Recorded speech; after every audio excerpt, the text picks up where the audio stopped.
A mensagem de hoje é: cante alegremente. Pode abrir a sua Bíblia, também tem aqui na tela. Mas antes vamos falar com o Senhor novamente. Pai eterno, Deus de amor, eis aqui a tua igreja, eis o teu povo. Meu Deus, a minha vida também.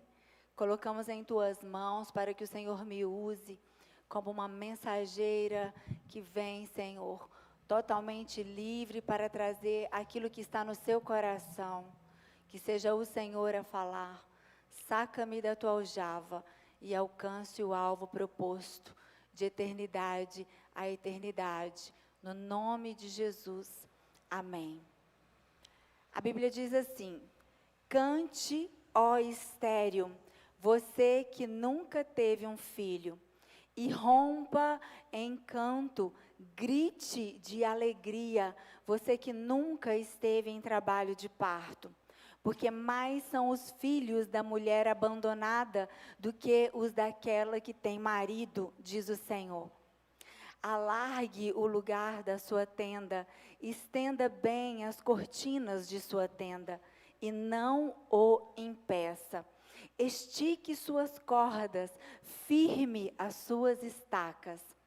Pois você se estenderá para a direita e para a esquerda, seus descendentes desapossarão nações e se instalarão em suas cidades abandonadas. Não tenha medo, você não sofrerá vergonha. Não tema o constrangimento, você não será humilhada. Você esquecerá a vergonha da sua juventude e não se lembrará mais da humilhação da sua viuvez. Pois o seu Criador é o seu marido, o Senhor dos exércitos é o seu nome, o Santo de Israel é seu Redentor. Ele é chamado o Deus de toda a terra. O Senhor chamará você de volta, como se você fosse uma mulher abandonada e aflita de espírito, uma mulher que se casou nova apenas para ser rejeitada, diz o seu Deus. Por um breve instante eu a abandonei, mas com profunda compaixão eu a trarei de volta. Num impulso de indignação, escondi de você por um instante o meu rosto, mas com bondade eterna terei compaixão de você, diz o Senhor, o seu Redentor. Essa mensagem toca muito profundo ao nosso coração, porque foi uma das palavras que Deus nos deu quando Ele nos levantou para estar à frente de um rebanho, né? Ele nos ungiu, Ele nos ordenou, mas é interessante que o Senhor vai em toda a jornada confirmando a palavra, levantando os seus profetas, as suas bocas na terra, como que um prumo, para ir nos mantendo de pé. E essa palavra, essa profecia, nos manteve de pé nos dias mais difíceis. Bom, queridos, o livro do profeta Isaías, ele é reconhecido como uma mini-bíblia, né? Como um exemplo daquilo que toda a Bíblia mostra. Toda a Bíblia fala de juízo e de graça. Toda a Bíblia tem 66 livros e o livro de Isaías tem 66 capítulos. E nele nós vamos ver que permeia o conteúdo de aquela consolação que provém do Senhor, mas também aspectos da condenação que virá sobre a terra. Então, ele alterna mensagens sobre o juízo e a misericórdia de Deus, além dessas profecias que são também messiânicas. É o livro mais messiânico, né? O profeta que mais falou sobre a vinda do Messias. Bom, esse capítulo 54 em específico fala sobre o consolo e a restauração para o povo de Israel.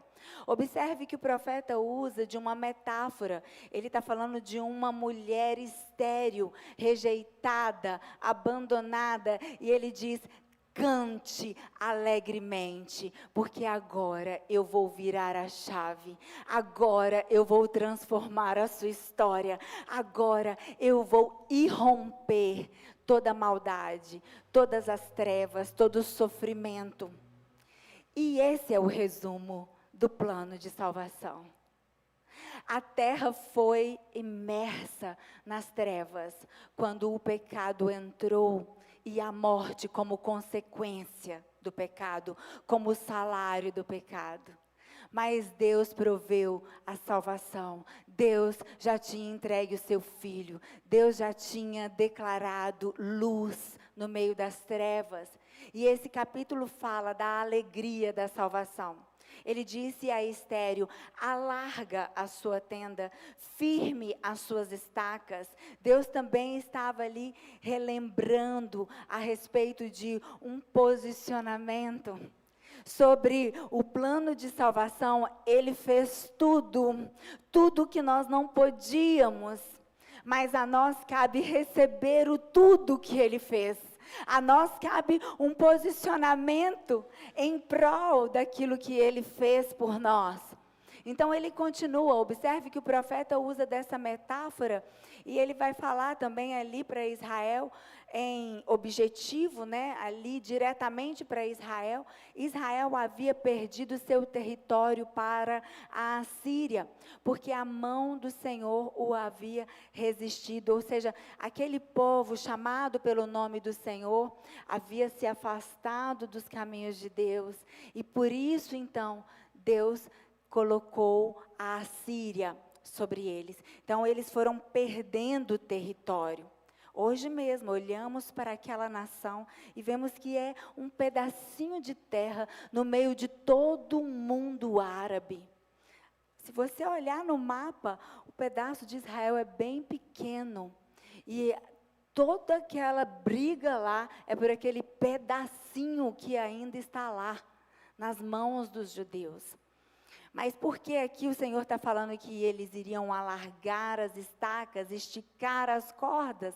Porque Deus estava falando: vocês encolheram, mas a minha mão vai fazer novamente, vocês vão crescer, a minha promessa vai se cumprir, porque eu não abro mão de você, Israel. E nós somos o Israel espiritual de Deus. Nós somos esse povo que carrega a promessa. Nós somos este povo que está sempre vivendo a salvação de Cristo. Existem coisas que antes do Senhor fazer em nossas vidas, Ele vai nos chamar a um posicionamento, você sabia? Sim, Jesus nos chamou para viver em novidade de vida, e nós precisamos ouvir a voz de Deus e obedecer. Alargar a tenda da adoração, alargar a tenda da entrega, alargar a tenda da fé. Isso significa nos propormos ir mais fundo, ter mais fome, chegar a um ambiente como este, trazendo algo, trazendo uma fome, uma sede, um desejo de adorar a Deus profundamente, um posicionamento que Ele requer de nós como aqueles que o amam. E aqui o Senhor está construindo algo novo. Ele fala com ela: cante alegremente, você que não teve dor de parto, ou seja, você não teve a alegria de dar à luz. Pois aonde há impossível para o homem, não é para Jesus. Deus fala: você mesmo, você vai irromper. Ou seja, aquilo que você não podia fazer, agora é o tempo aprovado do Senhor. É o ano da graça, significa isso. A aprovação de Deus, Ele indo na sua frente, Ele fazendo aquilo que você não pode. Sabe, eu gostaria de dizer isso com a autoridade de Deus também sobre a minha vida. Eu desconfio quando a minha alma está muito acomodada. Sabe, eu desconfio quando eu estou estagnada na minha jornada com o Senhor. Desconfie você também. Desconfie quando você está aí, com preguiça espiritual. Sabe, porque tem algo que Deus está fazendo em nós, é uma construção contínua. A obra não para, queridos. A obra não pode parar, até que Ele venha, a obra está sendo executada. A cada dia Ele tem edificado na sua vida mais e mais. A cada dia Ele quer te usar para edificar na vida do outro também. Isso significa: alargue as suas estacas, estique as suas cordas, sabe? Se posicione firmemente. Desconfie então se a sua fé está adormecida. Desconfie de um coração que está sempre murmurando, de uma vida que está sempre insatisfeita. Nós podemos sim querer mais de Deus, mas com um contentamento a cada dia. Sabe, gratidão pelo que você já viveu, mas um senso de urgência por aquilo que você ainda não viu. Na vida natural, a perda da fome é sinal de enfermidade. E nós temos visto uma igreja que está estagnada. Muitos na jornada de fé, parece que chegaram num lugar que não conseguem mais sair de lá. Quando nós perdemos a fome, é uma sinalização do corpo de que tem algo de errado, não é mesmo? A falta de apetite. Pois na nossa vida espiritual é do mesmo jeito. Se você não tem fome e sede pelas Escrituras, se você não sente fome e sede por estar no ambiente da presença, na comunhão dos santos, tem algo de errado com a vida de fé. A fome e a sede nos revelam uma saúde espiritual, nos revelam um desejo por mais de Deus, um desejo também por transformação. Fome é sinal de que o céu ainda nos atrai. Bem-aventurados os que têm fome. Vamos para Mateus 5, 6.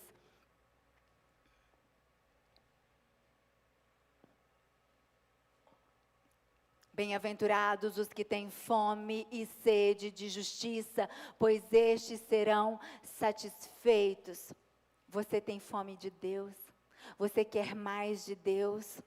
Quando você está vindo para um culto, quando você vai para um ajuntamento, você vai para buscar mais de Deus, para se alimentar mais daquele que é a sua fonte de vida. Você ainda carrega santas expectativas para os encontros da igreja? Você sempre vai numa rotina de mesmice, porque quando nós perdemos a expectativa de algo novo, é porque nós já caímos na prisão da religiosidade. Quando já está no piloto automático, quando é tudo muito repetido, quando você já sabe tudo que vai acontecer ali, é porque você está num ritual religioso. E isso é sinal de que Deus não está mais. Quando o profeta Samuel, aquele homem que ouvia a Deus desde pequenininho, que ouviu a voz do Senhor, quando ele estava orando por Saul, Deus falou: pode parar, Samuel, porque eu já retirei a minha presença. Tem alguns momentos que Deus decide situações e nós precisamos ouvir e sair daquele gesso.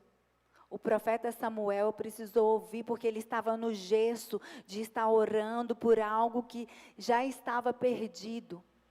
Queridos, não existe nada perdido para Deus, mas quando Deus diz que não vai fazer, acabou. Sim, nós não precisamos temer o nosso inimigo, porque se Deus é por nós, quem será contra nós?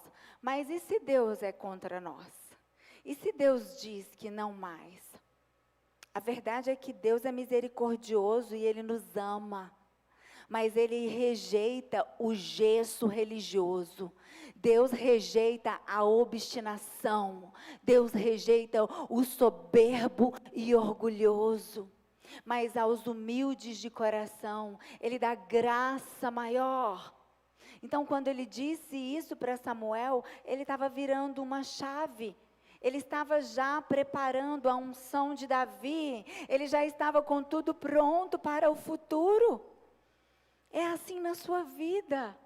Sabe, Deus usou a vida de Samuel para ungir um novo rei. Não dá para ficar chorando por um Saul que já se foi. Há um tempo determinado para cada estação e propósito. Imagina se numa construção, quem é que trabalha aí com construção civil?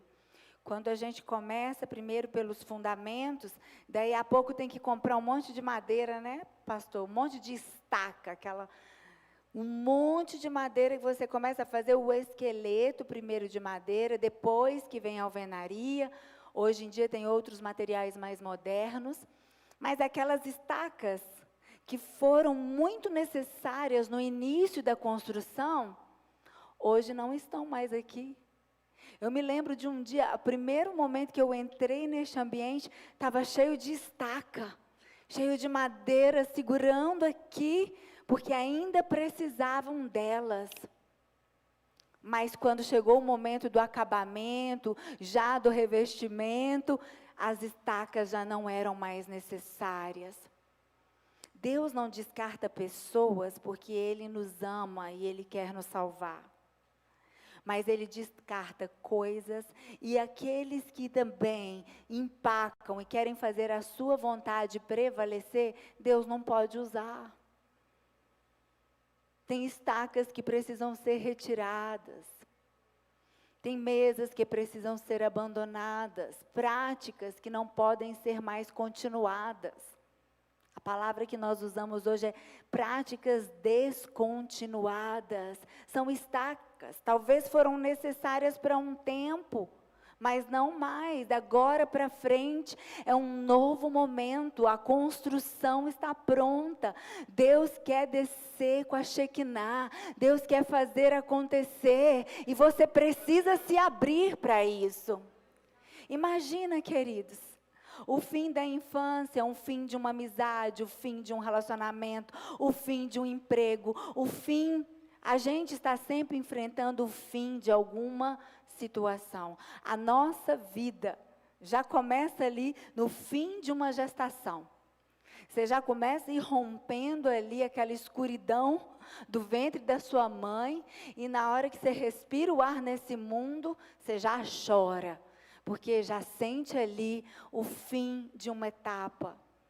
Faz parte, porque essa cruz pesada que foi lançada sobre a humanidade não está mais sobre nós, porque Jesus já levou, mas ainda tem uma cruz.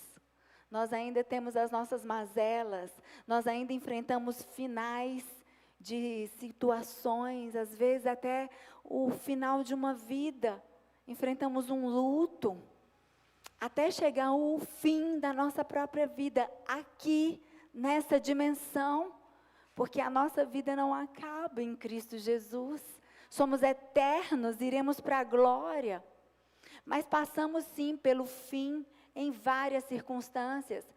Imagina que até os seguidores de Jesus, eles chegaram a um cenário de fim, eles seguiram o mestre, mas chegaram ali no momento da crucificação. Apenas um estava aos pés da cruz. O momento dos finais de ciclos, muitas vezes eles vêm ali, no lastro deles vem uma crise, vem uma dificuldade. Mas entenda algo, isso sempre é por uma noite apenas. A alegria irromperá pela manhã. O pós-crucificação foi a ressurreição de Cristo. Aquela ressurreição trouxe uma vitória permanente. Aqueles discípulos, então, eles que já tinham presenciado Jesus acalmar a tempestade, banir a enfermidade, vencer a morte pelo poder do seu falar, agora eles estavam presenciando a morte do Messias. E parecia que era o fim de tudo. Mas Jesus disse: Deus meu, porque me desamparaste. Antes dele falar, tetelestai, está consumado, ele falou, por que me desamparaste? Eloi, Eloi, lama sabachthani. Sabe por quê? Porque antes dele consumar, ali na cruz do Calvário, ele experimentou trevas profundas. Toda maldade, toda dor, todo pecado, toda injustiça, todo desespero, toda tragédia, naquele momento foi levado para dentro de Jesus.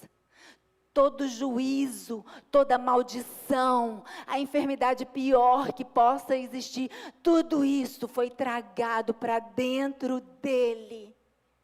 E houve ali total separação dele com o Pai. Imagina a dor que é.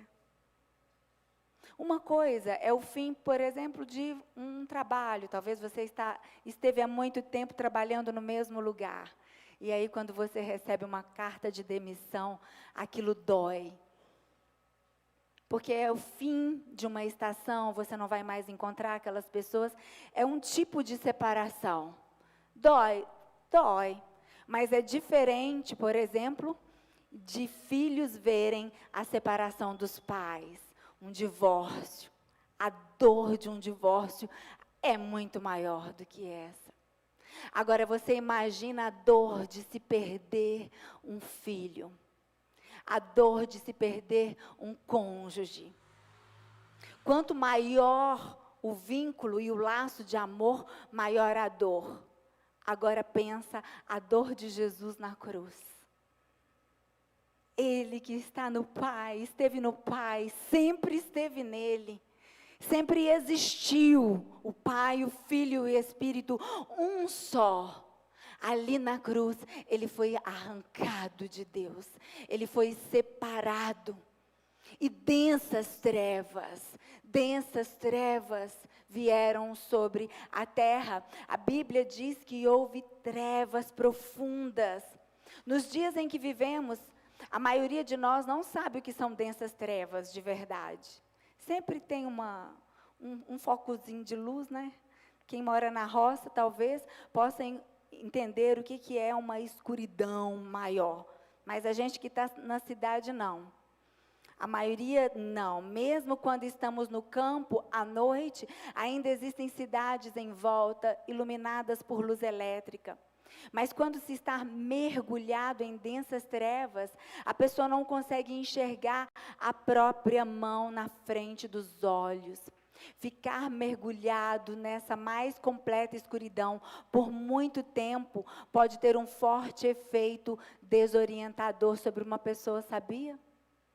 Pessoas que experimentam escuridão por muito tempo começam a ficar desorientadas em sua mente. Em 1914, um explorador inglês chamado Ernest Shackleton e a sua tripulação, eles viajavam em um navio para a Antártica. O plano deles era desembarcar e atravessar a Antártica, cruzar o Polo Sul e seguir em frente. No entanto, eles tiveram que abandonar esse plano inicial, pois o seu navio, o Endurance, famoso Endurance, ficou preso no gelo polar e foi destruído. Ao longo dos meses seguintes, a equipe de Shackleton lutou apenas por sobrevivência, pois eles só pensavam em voltar para casa. Um dos biógrafos de Shackleton conta que, de todas as dificuldades que eles enfrentaram, entre elas a fome, as baixíssimas temperaturas, a maior dificuldade foi a escuridão. Foram as densas trevas. Sabe por quê? Porque próximo ao Polo Sul, o sol não se põe em meados de maio e ele só volta a aparecer no final de julho. Ele se põe em maio e ele só volta em julho. Então eles ficaram em trevas. Por mais de 2 meses não há luz do dia, não há luz solar. E então os biógrafos dos exploradores polares, eles disseram que no mundo inteiro não há desolação mais completa do que a noite polar. Somente quem já passou por essa experiência pode dimensionar o que significa ficar sem a luz do sol, dia após dia, semana após semana. É um fenômeno que pode levar muitos à loucura.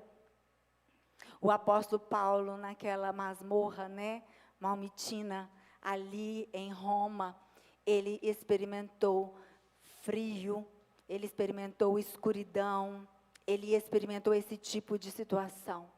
A escuridão que acabamos de descrever aqui, ela é física, mas a Bíblia vai nos dizer sobre trevas espirituais, e que as trevas espirituais causam danos ainda maiores ao ser humano. As trevas espirituais nos afastam de Deus. Na verdade, quem está em trevas está completamente afastado de Deus, porque Deus é luz. A Bíblia diz que Jesus é o sol da justiça, Ele é a luz do mundo, e o sol, ele é a fonte da verdade, porque quando o sol brilha, você enxerga, você olha e pode reconhecer aquilo que está diante de você. O sol também é a fonte de vida, sem ele nada sobrevive. Deus é a fonte, queridos, de toda a verdade e de toda a vida. Portanto, se nós gravitarmos em torno de Deus, a nossa vida terá verdade e vitalidade. Estaremos na luz, mas se nós nos afastarmos de Deus e gravitarmos em torno de qualquer outra coisa, carreira, patrimônio, família, relacionamento, conquista, se nós fizermos qualquer outra coisa nessa vida, a nossa fonte de desejo, de esperança, de objetivo, nós iremos ficar em densas trevas. Sim, se o motivo da sua vida for a sua família, se você perder a sua família, você se mata.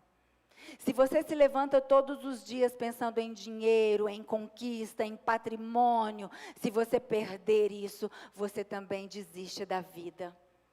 Tudo que você estiver gravitando ao redor, se não for Jesus, você irá morrer aos poucos, até se sentir completamente desorientado, enlouquecido, sem rumo na vida.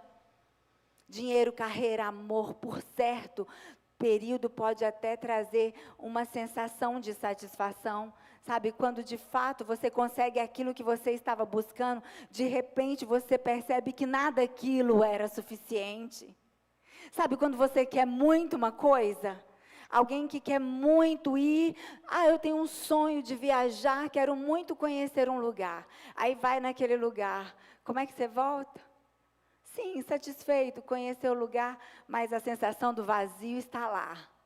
Quero muito comprar, meu sonho é aquela casa, ou aquele carro, ou talvez aquela faculdade. Sempre quando você conquista, o vazio continua lá. Porque o que nos preenche é o nosso Criador. Ele nos fez com as digitais dele, ele soprou dentro de nós o ruar. O Espírito dele é o que pode nos preencher, é o que pode nos curar. Sabe, se você se concentra em qualquer outra coisa que não seja Deus, você sofre uma perda de identidade e você vai se tornando uma pessoa insegura, frágil, porque você está fundamentado numa base que é este mundo, e este mundo já está condenado. O mundo jaz no maligno. Você sustentou, estruturou a sua vida em quê? O único lugar seguro, confiável, é a rocha, que é Cristo. Você tem que girar em torno dele. Você tem que orbitar nele. E assim, a sua vida sempre estará progredindo. Sabe, é uma espiral. Você vai estar sempre subindo e crescendo, e ninguém vai poder parar você, porque você está girando em torno daquele que é o centro da vida. Ele é a própria vida. tudo foi gerado nele. Ele é o Gênesis, ele é o Apocalipse, ele é a palavra em nós. Ele é o que transforma a nossa história por completo. Sabe, tudo isso tem a ver com uma identidade de filhos. Se você se concentra em qualquer outra coisa que não seja Deus, você vai perdendo a sua identidade, você vai chegando a uma sensação de não se conhecer. Sabe o que nós temos visto nos nossos dias? Adolescentes que não estão se encontrando e com isso eles estão atacando outros. Isso muito por conta do exemplo de adultos. Sabe, quando as pessoas não têm uma identidade firmada em Deus, elas passam a ser usadas pelas trevas para ferir outras, para estabelecer um ambiente pesado, de densas trevas. Sim, há ainda essa questão do isolamento que você enfrenta, porque quando você está em densas trevas espirituais, envolvido nas coisas pelas quais você se escravizou, então você passa a ser guiado por sentimentos de autopiedade, de incredulidade, de comparação.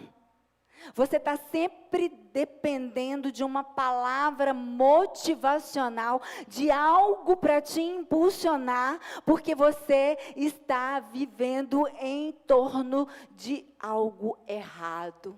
Você está precisando do outro para te fazer acreditar em si mesmo, porque você ainda não encontrou Jesus, para você viver no centro com Ele, para que a sua vida tenha propósito nele.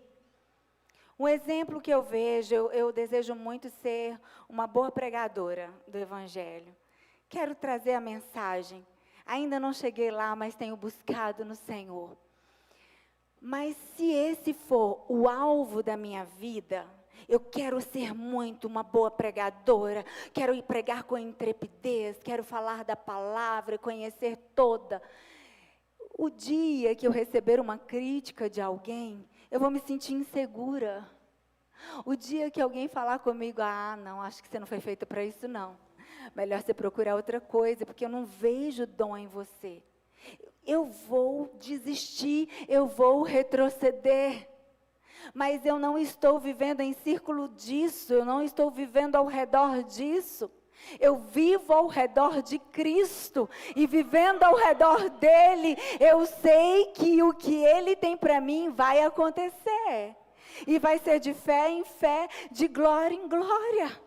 Então, se alguém um dia vem e elogia, eu falo toda a honra, toda a glória dele, a misericórdia dele é sobre minha vida. Ou se alguém vem fazer alguma crítica que possa vir falando algo que não seja positivo, eu vou agradecer do mesmo jeito e vou dizer, eu vou fazer de tudo para melhorar, porque é por ele que eu faço, é para ele que eu vivo, eu não vivo para mim mesma. E assim tem que ser a sua vida. Você está vivendo em círculo, talvez é a sua profissão, e aí você está estagnado. E aí parece que você não quer mais nem viver, porque as coisas não estão acontecendo. E quanto mais você gira em círculo nesse problema, parece que a coisa piora. Muda a rota, recalcula. Sai deste lugar onde você está, coloca Cristo no centro da sua vida, coloca Ele como alvo. Não importa se você olha para você e se sente fraco, se você sente que não é capaz, nós sentimos isso mesmo, não é só você não. Quem está do seu lado sente, e do outro lado também. E até que eu creio que isso é um antídoto do orgulho, porque quando a pessoa também começa a se sentir muito, como ela começa a acreditar muito em si, ela vai subindo, ela até sobe, ela pode até chegar nos altares da terra, mas grande é a queda, porque a nossa realidade de fato é que nós somos pó, sem Deus nós não somos nada, sem Jesus para nada serve a vida. As pessoas que não amam Jesus, queridos, elas buscam acima de tudo glorificarem a si mesmas, já viu isso? Vivem girando em torno de algo que não é Deus. são incapazes de mudar o curso de suas vidas. Tem gente que vive em torno do CrossFit. Outros vivem em torno de amigos. Outros vivem em torno de festas. Outros vivem em torno de viagens. Outros estão vivendo em torno de redes sociais. Outros vivem em torno... Tem N coisas para você girar em torno. São as famosas comunidades. E eles se juntam, porque juntos eles se sentem mais fortes. Tem gente que vive em torno do sábado, porque o sábado faz ele ser mais forte. Deixa eu te dizer uma coisa, só Jesus é confiável para você girar em torno dele. Nele você vai chegar no lugar de onde você está preparado para ir. Vamos para Isaías 9, de 2 a 3.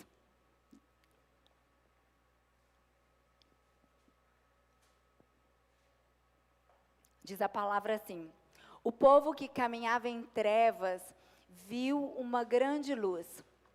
Sobre os que viviam na terra da sombra da morte, raiou uma luz. Fizeste crescer a nação e aumentaste a sua alegria. Eles se alegram diante de ti, como os que se regozijam na colheita, como os que exultam quando dividem os bens tomados na batalha. A nossa alegria vem do Senhor. A nossa alegria está no fato de que nós fomos eleitos nele. Temos diferenças, estamos talvez em dons e talentos diferentes, mas a nossa alegria é igual, porque ele rompe as trevas. Toda vida que é alcançada por Jesus, as trevas interiores estão sendo dissipadas. A luz de Cristo vai abrindo, descortinando a nossa identidade verdadeira. E quando Jesus voltar, queridos, ele julgará toda ação, todo pensamento, todo desejo, tudo que é imperfeito passará pelo crivo dele. Não se poderá permanecer na presença dele. Somente os que estão inseridos nele. Então, estar fora da presença dele significa a mais completa escuridão. A palavra do Senhor nos diz que nele há fogo nos olhos de Jesus. Os olhos dele são como chamas de fogo. Ele mesmo é o próprio fogo. Quando os amigos de Daniel foram lançados na fornalha ardente, eles não foram chamuscados, consumidos pelo fogo, porque havia um fogo mais poderoso lá dentro. E você, inserido dentro dele, há algo mais poderoso do que a maldição deste mundo, do que o pecado que será julgado. Lembra que ele tragou toda a maldade para dentro de si? A Bíblia diz que ele levou cativo o cativeiro, e todo o mal dentro dele foi exaurido, acabou. Ele sentiu a dor, ele aceitou levar todo esse peso para dentro dele, e de repente ele disse: tetelestai, está consumado. Neste momento ele está dizendo: eu fiz e ninguém pode desfazer. Eu fiz, está decretado, é um decreto selado. Então a luz, ela irrompe as trevas, e essa profecia, ela já se cumpriu na minha e na sua vida, mas ela também tem que cumprir na vida de muitos que ainda não conheceram a Jesus, muitos que ainda estão em trevas espirituais, muitos que ainda estão girando em círculo de si mesmos e de tudo aquilo que não está de acordo com o chamado deles. Por causa da morte de Cristo, queridos, o mal é uma coisa passageira. Olha que coisa mais linda. É por causa do que ele fez que o mal está com os dias contados. Por causa do que Jesus fez, a cruz dele prova que Deus nos ama e entende o significado do amor dele. Sabe, significa que Deus está trabalhando na nossa vida. Mesmo quando parece não haver sentido, você olha para a cruz e você lembra, vai fazer sentido. Eu agora estou vivendo isso e parecem que são densas trevas, mas Cristo está comigo e a luz irá irromper e no final de tudo isso vai fazer sentido. A única escuridão que poderia nos destruir para sempre foi tragada para dentro dele. Vamos para Isaías 54, de 7 a 9.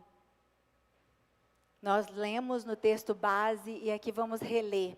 Diz assim: por um breve instante eu a abandonei, mas com profunda compaixão eu a trarei de volta. Pode pausar nesse. Na cruz, Jesus estava levando este abandono. Ele é um noivo, nós somos a noiva. Nós somos aquela que outrora foi chamada desamparada, abandonada. Porque essa é a sensação que nós temos neste mundo, em que a hostilidade é algo comum, em que desde pequeno a gente já experimenta tristeza, dor, aflição, coisas que nós não queríamos viver, injustiça, rejeição. Mas ele disse, olha, um breve instante quer dizer que tudo que vivemos aqui de ruim, de dor, tudo que vem como um fim que nos fere e nos machuca, é apenas um breve instante. São dores breves e momentâneas que não podem ser comparadas com a glória, com a eterna glória de estarmos com Ele para sempre. Com profunda compaixão, Ele nos trouxe de volta. E olha o versículo 8. No impulso de indignação, escondi de você por um instante o meu rosto, mas com bondade eterna terei compaixão de você, diz o Senhor, o seu Redentor. Queridos, Jesus tem compaixão o tempo todo. A porta da graça está aberta e a compaixão dele é acessível por todos. A compaixão dele é algo que pode ser tocado, experimentado, provai e vede que o Senhor é bom. Mas a palavra do Senhor diz que essa porta vai se fechar. Haverá um momento que a era da graça irá findar, porque aqui no mundo tudo chega ao fim. Tudo tem um estágio, uma estação. E a única saída para isso é mergulharmos na eternidade que está nele, escondida nele. E Jesus se ofereceu como esse sacrifício para o nosso resgate. E a oferta pelo pecado, o que acontecia lá no Antigo Testamento? Lá no altar era apresentado, o animal era queimado fora do arraial, até virar cinzas. No altar ele era sacrificado, o sangue era derramado, depois ele era levado para fora, e então queimado, e do holocausto sobravam as cinzas. Nós louvamos aqui, das cinzas nós iremos ressurgir, a nossa fé vai se levantar das cinzas. Sabia que existe essa palavra na Bíblia, das cinzas? Vamos para Levítico? Levítico 4, de 11 a 12. Mas o couro do novilho e toda a sua carne, bem como a cabeça e as pernas, as vísceras e os excrementos, isto é, tudo o que restar do novilho, ele levará para fora do acampamento, a um local cerimonialmente puro, onde se lançam as cinzas. Ali os queimará sobre a lenha de uma fogueira, sobre o monte de cinzas. O que significam as cinzas? A cinza é o resultado da queima de uma matéria. Então, está queimando ali todo o holocausto, e ali, quando se acaba a matéria, o fogo também acaba. Só sobra a cinza. A cinza tem uma representação, a cinza fala de uma obra completa, totalmente consumada. A ira de Deus veio sobre Jesus e esse julgamento foi exaurido nele, esgotou toda a condenação. Não há mais condenação para aqueles que estão em Cristo Jesus, porque nele veio o fogo da ira. O fogo da ira veio todo sobre ele. Ele é o sacrifício que foi dado em nosso lugar. Por isso, quando ele disse, está consumado, ele disse, eu vou resgatar multidões e multidões. No vale da decisão, você vai precisar decidir por ele. Ele quer te resgatar, mas você precisa se decidir por ele. Você precisa esticar as suas cordas. Você precisa firmar suas estacas. Você precisa dizer, eis-me aqui, Senhor. Eu vou contigo até o fim. O fogo acaba quando a matéria se transforma em cinzas. As cinzas representam o fim, a consumação. As cinzas apontam para o que Jesus declarou na cruz. Está consumado. Ele recebeu todo o juízo. Não há mais dívida. Não há mais dívida sobre nós. Por que é tão necessário falar isso num culto de celebração? Porque também era muito utilizado quando aqueles que estavam ali na cultura judaica, com tamanha tristeza e dor, eles colocavam cinza sobre as suas cabeças. A cinza significa, sim, que este é um mundo caído de tristeza e dor. Mas por causa do sacrifício de Jesus, a cinza sobre a nossa vida representa prosperidade. Você sabia? Sabia que no hebraico é a mesma palavra? Cinza e prosperidade? Não faz sentido para você, não? Mas eu vou te dizer que faz. Vamos para o Salmo de número 65, no verso 11. Coroas o ano com a tua bondade, e por onde passas emana fartura. Este é um salmo que normalmente é dito, era salmodiado para o início de um novo ciclo. Eu achei muito propício, nós estamos iniciando um novo ciclo, não é mesmo? Amanhã, dia 30 de junho, vai fazer um ano que nós fizemos o primeiro culto aqui. Um ciclo. E vamos continuar, e vamos prosseguir. Então, Deus é quem coroa o ano com a tua bondade, e por onde passa, Ele emana fartura. Sabia que essa palavra aí, fartura, no hebraico é Deshem? E sabia que a palavra Deshem também é a mesma usada para cinzas? Por que será? Porque as cinzas do Cordeiro de Deus, que tira o pecado do mundo, sobre a nossa vida, é prosperidade. Porque Ele levou sobre si toda a miséria humana, Ele levou sobre si todo o martírio, Ele levou sobre si toda a injustiça, e sobre nós Ele lançou a vida dEle, a prosperidade dEle, a alegria dEle. A palavra não falha, existe uma relação entre a fartura e as cinzas da obra consumada. Eu não estou falando de nada de essas histórias de fênix, que dá cinzas. Eu não estou falando de lendas urbanas, de outras religiões e crenças. Eu estou falando da Bíblia.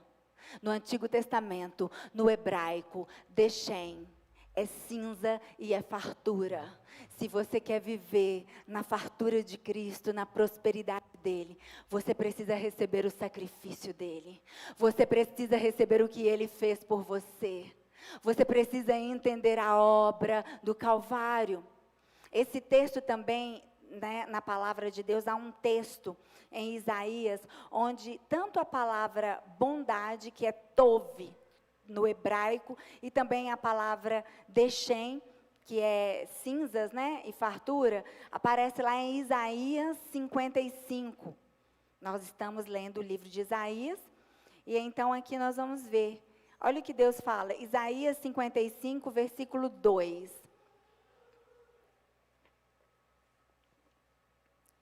Por que gastar dinheiro naquilo que não é pão?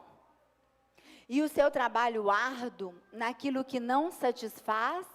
Escutem-me, escutem-me e comam o que é bom.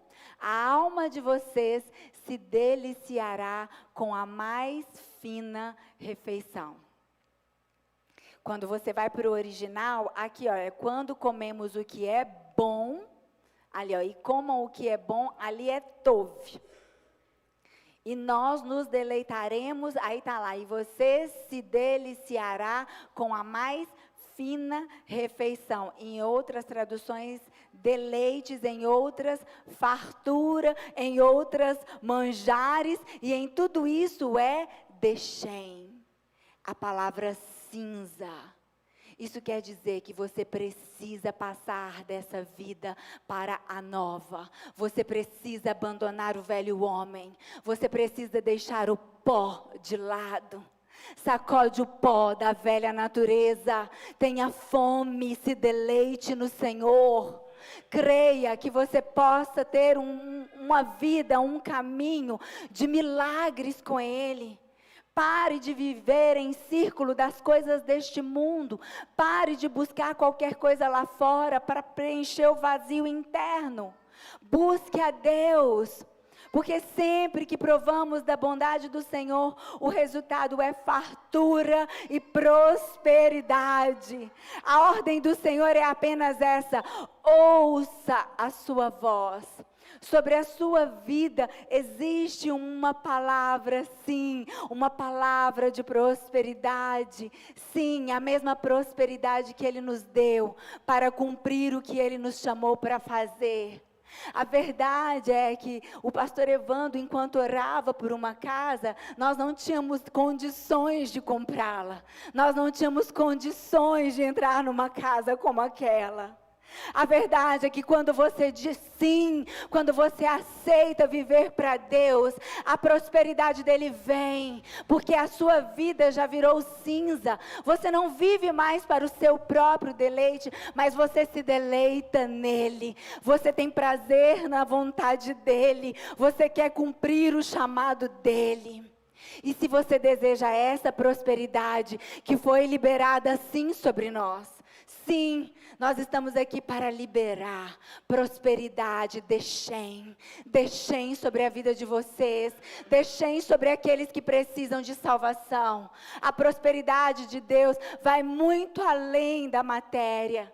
Óbvio que vem também o ouro e a prata, porque nós precisamos de prosperidade material para realizar as coisas neste mundo. Mas vem prosperidade na sua saúde, prosperidade na sua alma, prosperidade na sua família.